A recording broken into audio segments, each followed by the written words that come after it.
Hi everyone. So in this video I will be showing you a React library which we have created in order to make 3D experiences on the web more interactive and more immersive for developers as well as users. So as you can see, this is the React Immersive website. We will be adding all the links in the description so you can refer to them and you can check them out as well. So in this landing page we have mentioned that it is a library for interactive 3D model viewing, and also if you scroll down a bit you can see the features of this library, which is not limited to this, there are more. So some of them are select scene objects, render GUI models, control camera, control lights, the viewer hooks, and edit scene data.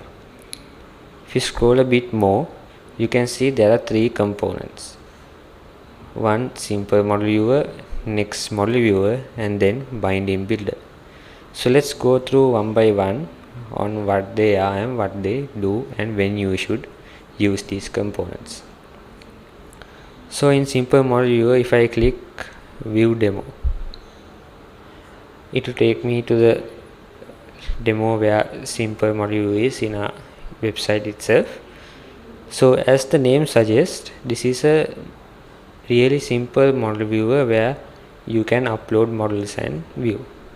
So if I show you, I click choose models, open a model, and it will upload here and you can view it. You can rotate it, you can zoom in, zoom out, right? And you can also disable the auto rotate with the checkbox here. You can also change the background color to anything you want, and if you want a realistic environment you can click tick background here and it will add a preset environment. So right now it is in city. If I change it to lobby, it will give a lobby environment, right? And then you have studio, it will give a studio environment. So it's like that. And also there are lighting options here which you can change. So for example, you can change the exposure of the light, you can change the ambient intensity, the ambient light color, and similarly to direct light you can change the intensity as well as the color. So that's the left panel. On the right panel you can see it shows the model objects or nodes, we call it. So there are 36 nodes in this, or objects in this model, and you can see each of them here, right? So if I go to one of these called bed, and if I untick it, you can toggle the visibility of each node here. So that is the model viewer, and that's what you can do in this.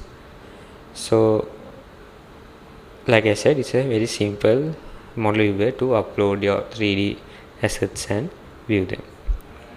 So let's go to the next one, which is binding builder.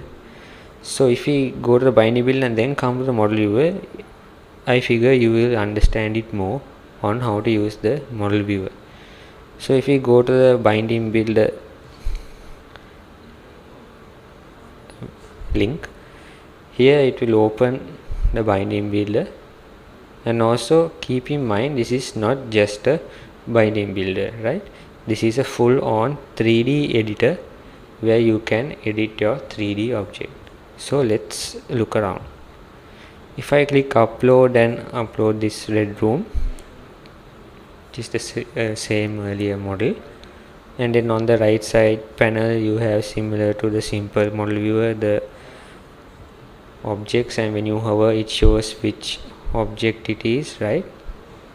So that is helpful too.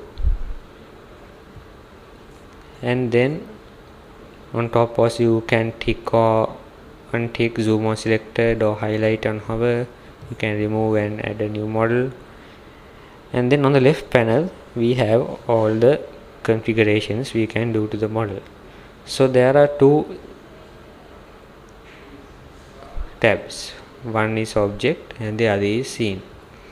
So in the object tab, each and every object has its own data, right? You can see it changing here as well.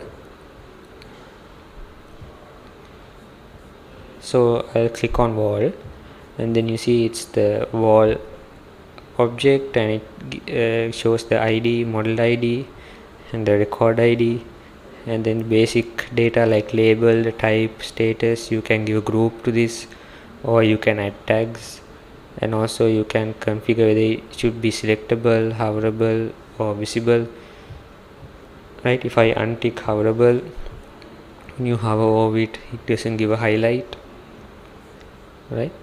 So those are the basic setups.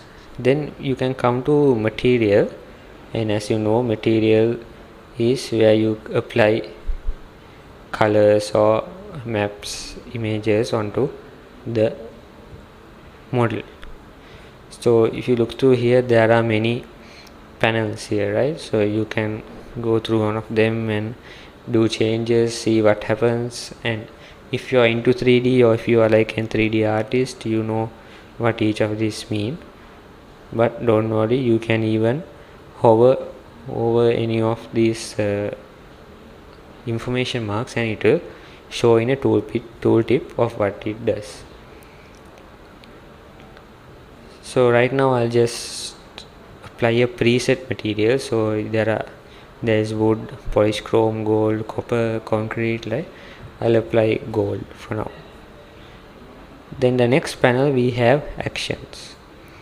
So what actions does is it lets you define an action for an object. So out of the box there are 3 actions, right? Change color, change material and toggle visibility. So you can remove them and add new actions as well. Like for example, let's say when you click this one of these ceiling lights, all 3 should light up. So you can define that too by adding a new action here. Then we have camera position. Now if I tick this zoom on selected and then click on the bed, you can see this is the view that you get when you click on the bed, where the camera flies in and zooms in on the bed. So let's say you do not like this view. So what you can do is you can set up the view that you want. Let me untick this. You can set up the view that you want, right? So when I click the bed, I want the camera to fly in like here. So then you click the bed, keep the camera the way you want, and click save on the camera position. Now if you go out and move the camera or do anything, and when you click the bed, the camera flies into the position that you have predefined. So that's a good feature too. Then you have metrics and metadata. These both are optional data which you can add to the object to give some more extra information if you need.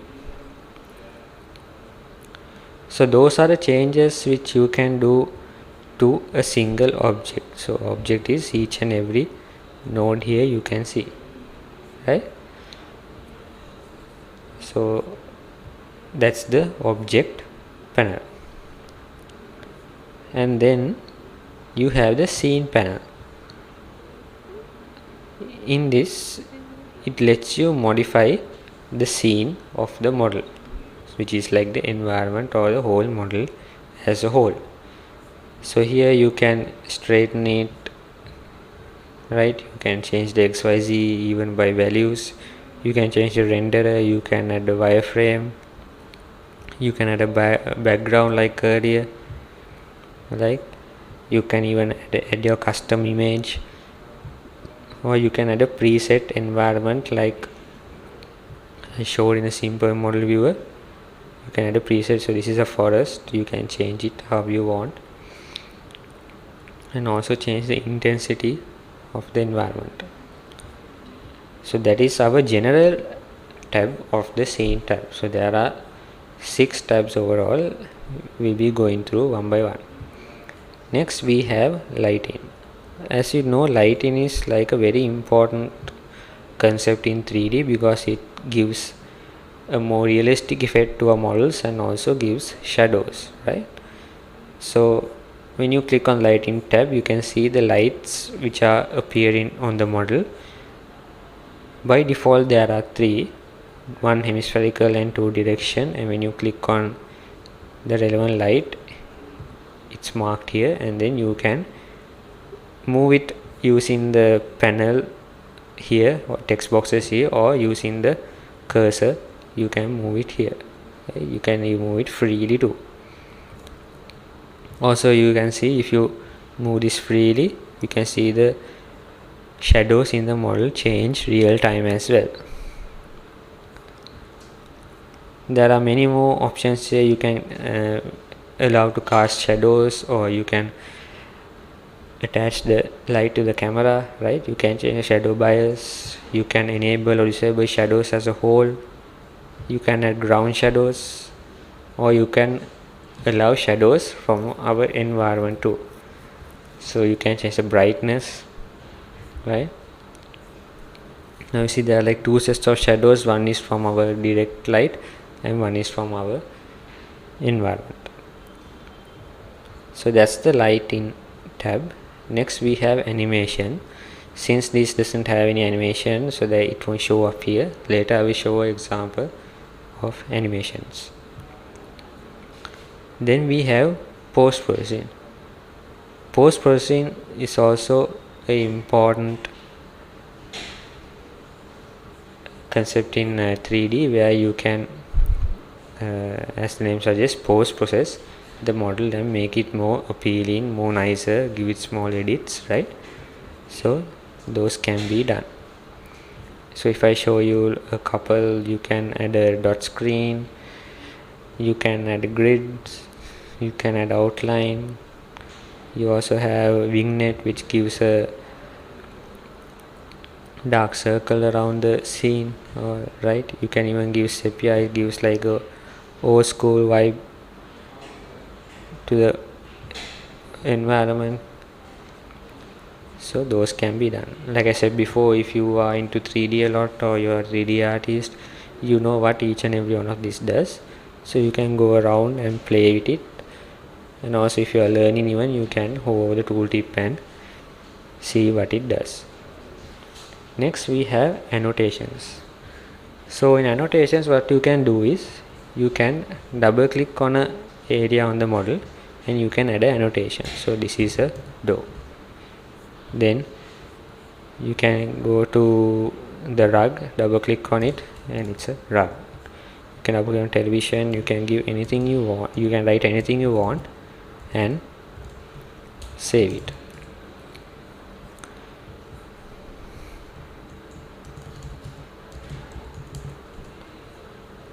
Right? And then what you do is, when you add annotations, a button will appear on the bottom corner, and when you click it, it takes the camera to each and every annotation.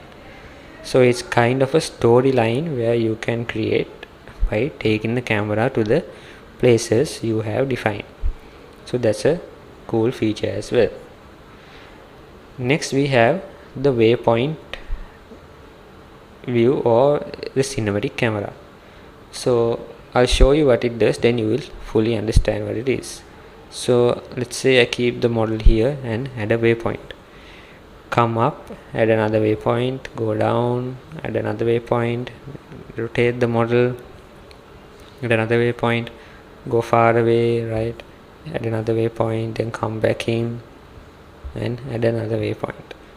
Then you can enable cinematic camera here and then play it. So you might now get it, that what it does is, the camera goes along the waypoints that we have defined here. So it gives kind of a film effect to showcase off your model when you need it.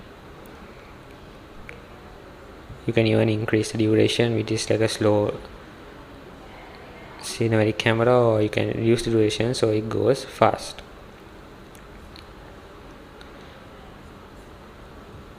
So that's the scene tab where you change the scene configuration of the model. Now let's say you want all these changes, right? You want to save all these changes, or you want to export all these changes. Yes, so that can be done by this export button. You can export it as a JSON or TypeScript, or you can export the scene to in the same way as a JSON or TypeScript. So if I export the object binding as a JSON and I show you,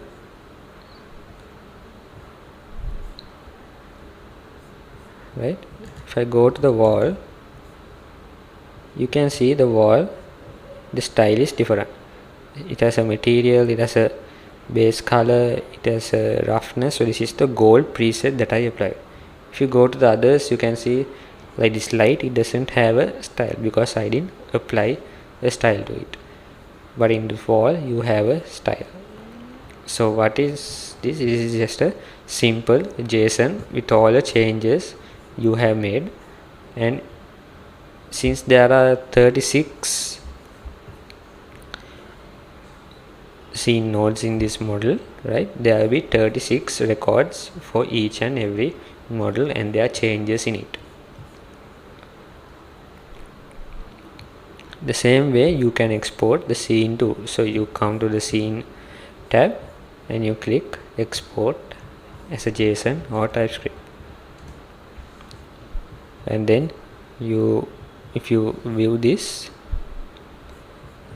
it gives the entire descriptive JSON of what happens in the scene as a JSON file, right? So you can see we apply cinematic camera, right? So there is a cinematic record and the waypoints which we added. So that is the exported file. So you might thinking, why do we need a export? Like why is it called binding builder, right? So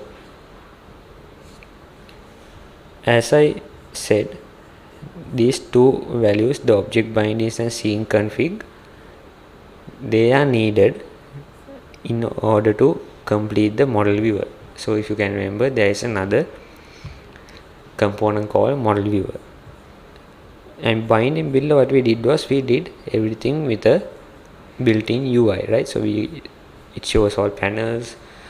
You have scene panel, object panel. You can do any configurations using our built-in editor UI. If you want to do it by code without a UI, and if you want to make the changes that we made in runtime without a UI and directly by code and code only, then that's where the model viewer comes. So you can see in this we have rendered the model viewer, and then you have passed the prop object bindings. So this object bindings is the file that we exported from binding builder. Similarly, you can pass the scene config prop here as well, and then that can be used to show the scene. So I feel you can understand importance, because of this object bindings, it makes the 3D model more interactive, and you can even change anything in the model at runtime, and you don't need a UI directly. You can change everything in this JSON by code and then show it in your application. So we also have a model viewer link. If we go to that, this already has a object bindings uploaded to it, right? That's why it has annotation soon as I loaded it, and also when you click on any node, it gives the object binding respective to that. So if I show the object binding file again, and the wall, right? So this is wall is a different record. It has ID, model object ID, type, label, hoverable, style, actions, right? Everything is shown here. So ID, model object ID, type, label, hoverable, visible, and the actions here. So actions, you can change the color, you can change the material. I'll upload the image now and it will apply, right? I'll add a more image where you can see the difference, right? It applied here. Then you can even toggle the visibility. So this left panel shows the object binding from our object bindings file and the way they are attached to each node.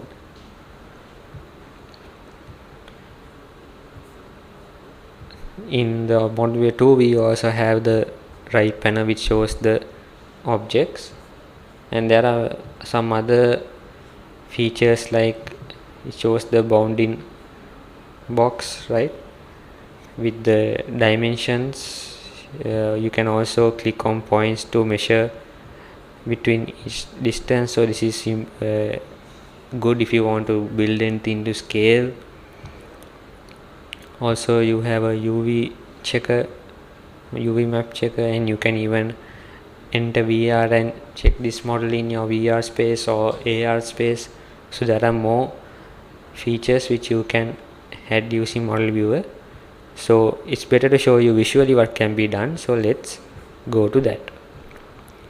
So if you go to our website again and go to the documentation, this is the very thorough documentation on how to use React Immersive, how to install it, the hooks, the code on how to change object bindings, how to make it real time, where you should use it and where you should not use it, right? It has an introduction with a thorough explanation on why we build this, right? And also the main important thing, we have some page called examples here. So we already saw SimpleModelViewer and ModelViewer. Let's see the other examples, right? So these examples are built only using ModelViewer and React Immersive, right? So this is to showcase you what is capable from the React Immersive library and how you also can build such. And keep in mind, this is not just limited to these examples, they are endless. You can try it out and see for yourself. So the guided tour, if I go to that demo, this is a guided showroom tour, and this loads a art gallery model, right? So what you do normally in art galleries is you go to each and every art, right? So that is the same we have done here using annotations which I showed you earlier. If I click guided tour here, it takes you to the art locations which we have predefined, right? So it's easier to go to each and every art, otherwise you will have to rotate, zoom in, zoom out, rotate the camera, right? Not a very user friendly experience. So that is one example. Then we also have shareable view and deep link. If I click this and show you, this is the same model as earlier, and if I make some changes in each model with the camera, if I keep the camera here and if I hide the bed, hide the chair, now I want to show this exact same screen to someone else, this exact scene view to someone else. So you can do that. If I click copy link, right, it shows share link copied. Then if I go to new browser, so this can be your new client or a friend, right? I'll take it and paste it here. See, you can see that this is the exact same view with the camera rotated to this place and the bed and chair hidden, right? So that's also a useful feature. That's our shareable view example. Next we have AR product viewer. So if I click on live demo, this is a model of a apartment, and you can use the AR or VR capabilities to view this model in your exact space. So if the device you're using this from supports AR, you can click on open AR. In this case this is laptop, so it shows a barcode and you have to scan this barcode from your mobile device. Or if you have a VR headset, you can click enter VR and it will show it in your VR headset in your exact space. We also have something called switch demo. So if I go to this example, this is a model with just 4 lights and 2 switches. So the model as it is not interactive, right? So what we have done is we have given actions to these 2 switches, and when we click on them, it turns up the light, right?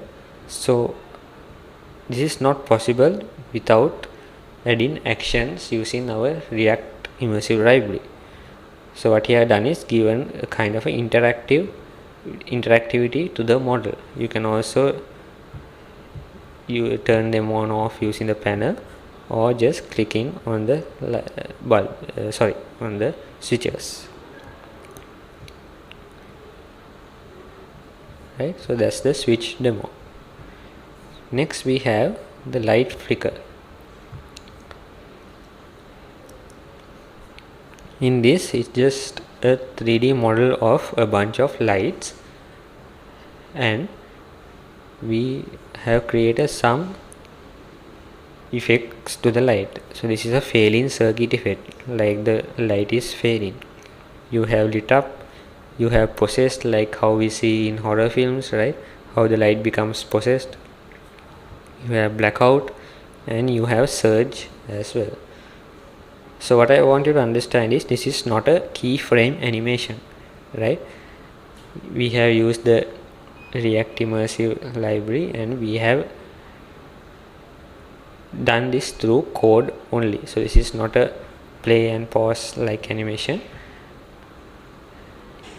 We have given using our object bindings and our scene config. During runtime we change the data in it and get this effect. So this is possible too. Then we have a vehicle configurator. So like in our video games we have played, where you can modify your car, right, the way you need. So same way you can change the colors of the body paint, you can change the color of the wheels, trim finish, you can remove the aero kit or install aero kit, you can give a dark tint or a light tint, you can turn on the headlights or off, you can even change the color of the headlights, right? So you can do cool things with this. Then I said I show you a animation example. So we have one here. So this is just a deer model with a animation, and you can configure the animation here. So this is a idle animation, this is a walk animation. It shows you the timeline, you can change the speed, you can loop it or once, or loop once, right? So this is also done using the animation which I showed you earlier. So there are more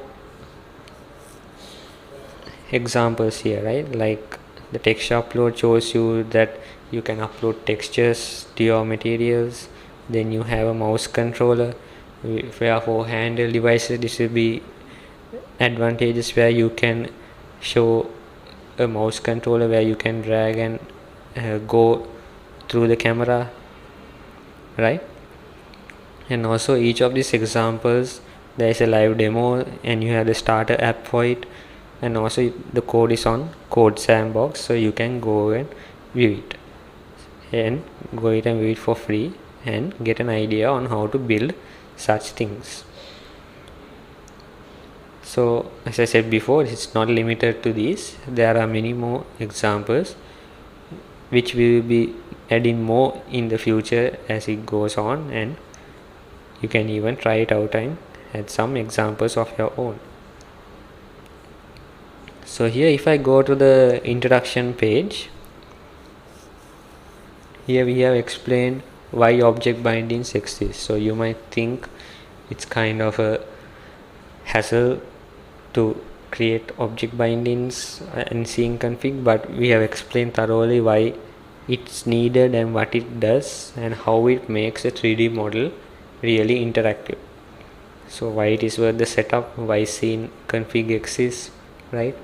And example applications where you can use this, like as I showed before, product configurators, so for our vehicle, or like you can add it for kitchens, furniture. E-commerce platforms can get a good advantage from this library. And then even you can create digital twins, smart building controls, right? So if you just want to render a model and show it, then this library is too much. But we also have the simple model view for that. You can use that as well, and there are more information about this. So in this video I will not be showing how to code or do anything, because I just want to give an introduction and what this library is capable of. You can go to getting started if you want to see how to install it. Similarly, this also is descriptive. You can read it and understand, and I can even show you our npm library here, LiveRoom tech/React Immersive. We are currently at version 3 and we are pushing updates very frequently and keeping this library well maintained. So as new features come, we will be adding them. So you can use this library as of now and you can build great things. So please go to our website, the links will be in the description. Install it, try it out. Let us know if you have any questions in the comments or in our GitHub issues. You can let us know and we will try our best to answer. So thank you for watching, and I will meet you in the next video.